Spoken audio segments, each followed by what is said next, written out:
All right, so today's topic is sketching quadratic functions.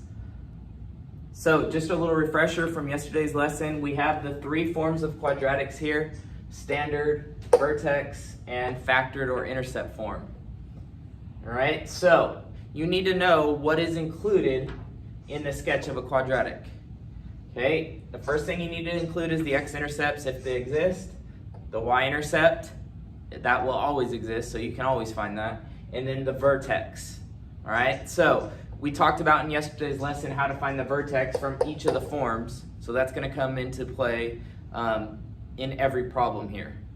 So the other thing you need to know, that quadratics are in the shape of a parabola, so all your graphs should be a U shape. Okay, that either opens up or opens down. So we talked about that when we first introduced quadratics. So your first example is f of x equals negative x plus 5 squared plus 9. All right, and I'm going to put the sketch over here on this set of xy axes. So to start, I'm going to go just down this list. I'm going to find the x-intercepts.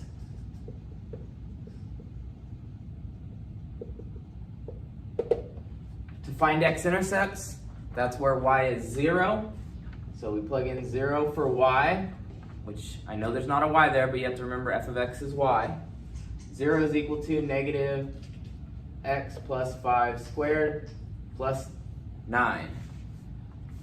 So there's options in solving this quadratic equation. You could expand x plus 5 squared, which, please, I am still seeing this.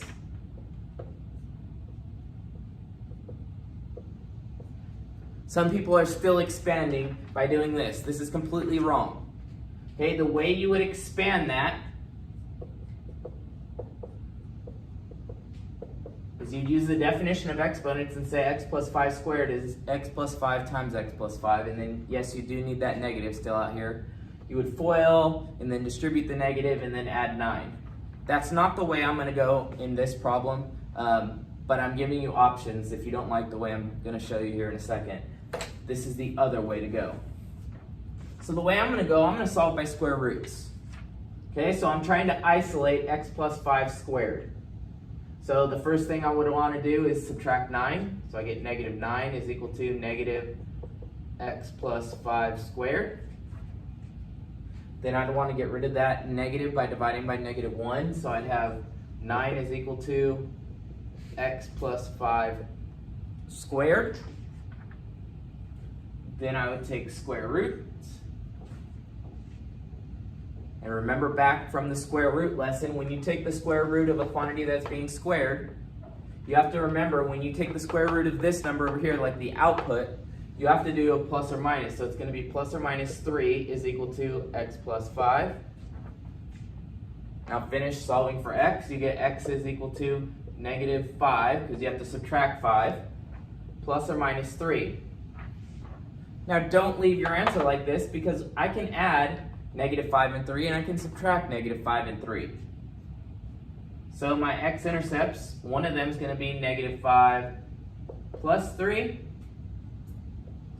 The other one's going to be negative 5 minus 3. So in the first case, we get negative 2. In the second case, I get negative 8. All right, so immediately after finding my x-intercepts, I'm going to put those on the graph. All right, you don't need to draw all the little tick marks. Just put negative 2 and a point there, negative 8 and a point there. Next thing I'm going to find is the y-intercept.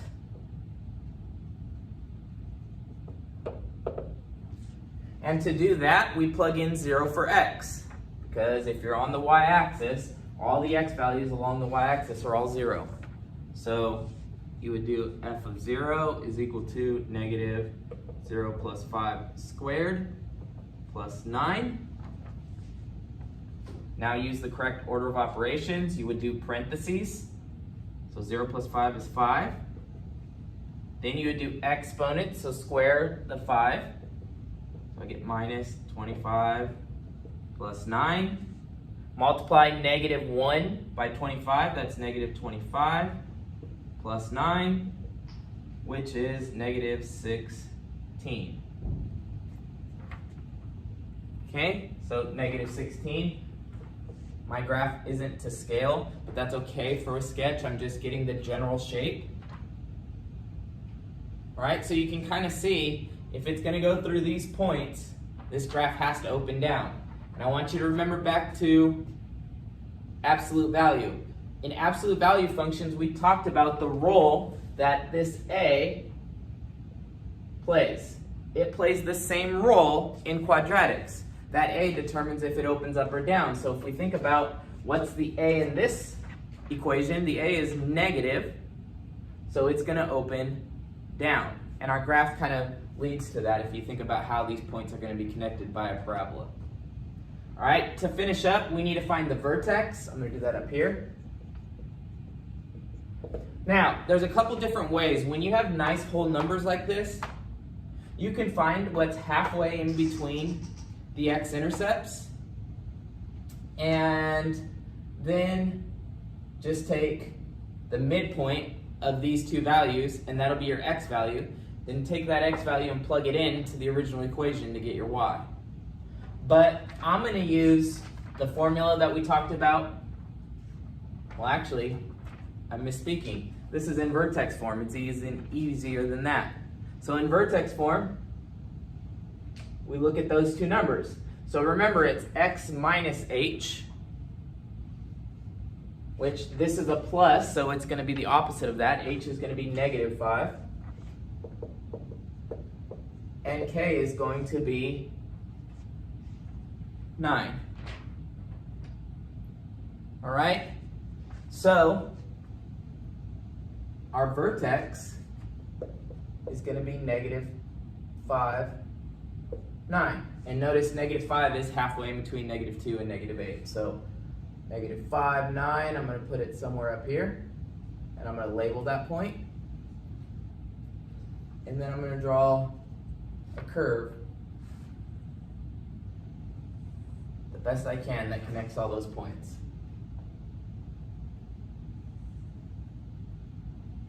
That looks a little better. And there I have my sketch. You know, as I'm thinking here, we're going to add a fourth thing.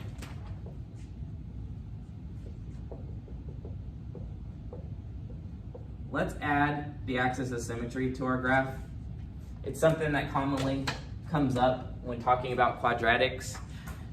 And when we did intro of quadratics, we talked about the axis of symmetry is the line that creates symmetry along this graph.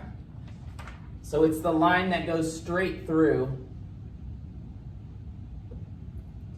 the vertex, and it has an equation of x equals negative 5 here. So it's always x equals whatever the x value is. So let's go ahead and add that. It's not much to get that axis of symmetry, and it is asked quite a bit. All right, now a second example. So this time we're given a quadratic in standard form. All right, so in standard form, we're going to start by finding our x-intercepts. I'm going to do this in a different color.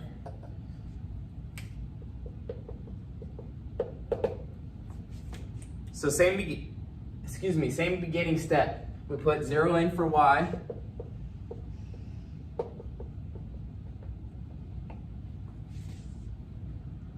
Okay, and then we start solving.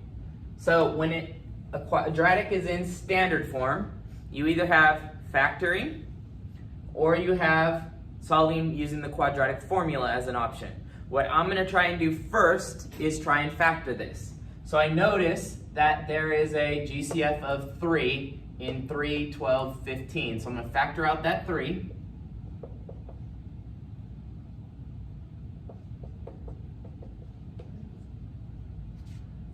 Okay, and since this is an equation, I don't want this 3 here anymore, the whole problem. I'm going to divide that out.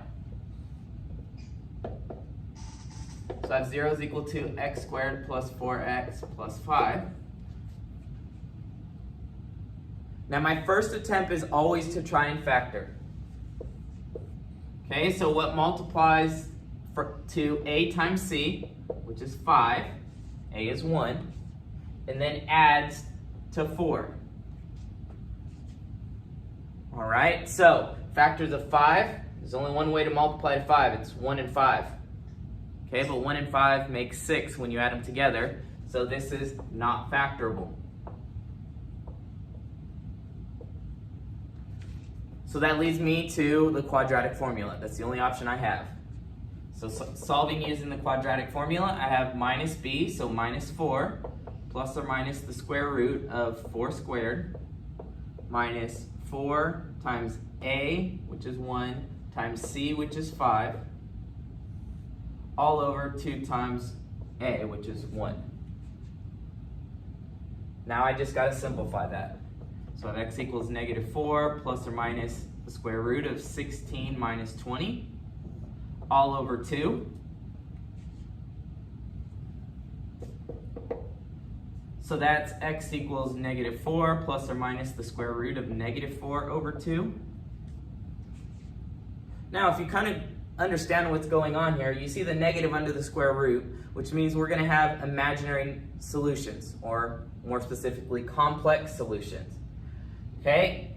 And earlier, I mentioned in earlier lessons that when you have complex solutions, you're going to have no x-intercepts because these complex numbers can't be graphed on the xy axis. Okay, so you could really stop here and say there's no x-intercepts because of the square root of negative 4. But I want to go ahead and simplify the answer just because that was a struggle that I noticed on the quizzes. So I'm going to simplify that. So it's negative 4 plus or minus 2i. 2i is the square root of negative 4 over 2, which I'm going to simplify by factoring out a common factor of 2 on the top. So then I'd be left with negative 2 plus or minus I over 2. Those cancel out, leaving you with just negative 2 plus or minus I. So that is a complex number. Those are two different complex numbers. So the conclusion there is no x-intercepts.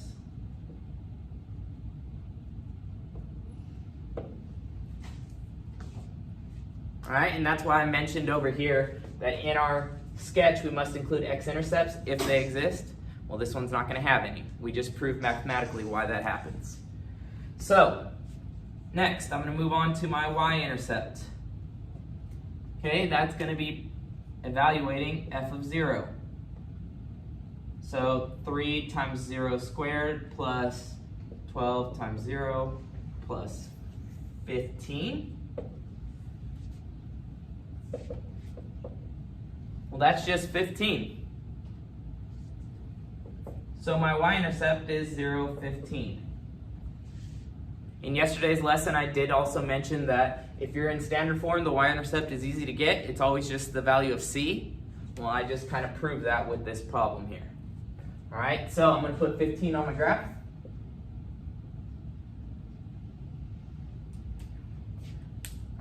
Now, if we do some analysis on here, we should see, okay, A is positive. This graph must open up. Okay? How do I know it must open up? Because if it opened down and goes through this point, that means that the vertex must be somewhere up here, and then it's going to go through the x-axis. We know that can't happen. Our math proved that in this first part. So that means it must open up. Again, A is positive, so it must open up, and the vertex must lie above the x-axis. All right, so we need to find that vertex. So I'll do that here. Since there are no x-intercepts, we can't find halfway in between the two values. So what we can use is the value of the x value of the vertex is minus b over 2a. That's the formula that I introduced to you yesterday. So b is 12, so it's negative 12 all over 2 times a, which is 3. So that's negative 12 over 6, which is negative 2. So that's the x value. To find the y value, we evaluate the function at -2. All right, so I'm gonna have 3 times -2 squared plus 12 times -2 plus 15. Order of operations now. -2 squared is 4, and 3 times 4 is 12. 12 times -2 is -24, and then I have plus 15. So now doing the arithmetic, 12 minus 24 is -12, plus 15 is 3. So the vertex is -2, 3. So I do want to label that on my graph. And then it's a parabola, so it's going to look like that. Last problem here. We have a quadratic that's in factored form. So we're going to do the same things we did in the previous problems, just work with a different form. So the x-intercepts, this is my favorite form to get x-intercepts from. We set y equal to 0 and solve for x. Well, it's in factored form, so we can use the zero product property and set each factor equal to 0.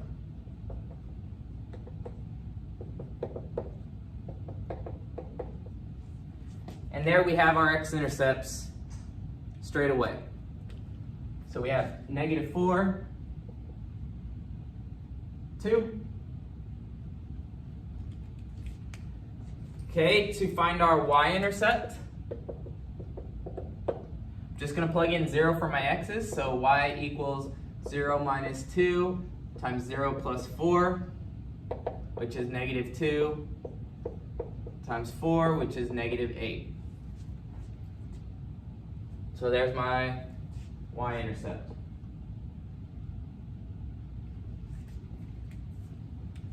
Okay, now I need my vertex. Now, the vertex straight from intercept form, okay, you can, these are your options, you can put it in standard form or you can get it into vertex form. Okay, but getting it into vertex form requires going to standard form if you remember from yesterday. So we could go to standard form and then do the same thing we did on the previous problem. But we want to hit the easy button here. And the easy button here is the vertex, the x value, is going to be right in between, halfway in between -4 and 2. All right, so halfway in between -4 and 2, well, there's 6 units between them. So since there's 6 units between them, halfway is 3 units from each of them. So 3 units from -4 is at -1. And I'm going to put that there so I remember. So the vertex is going to be -1. Now to find the y value, you just plug in that x back into the original equation. That's what we've done in all 3 forms. So we're going to have y equals -1 minus 2, -1 plus 4. So that's -3 times +3, which is -9. And we have our vertex right here. So I'm going to label that.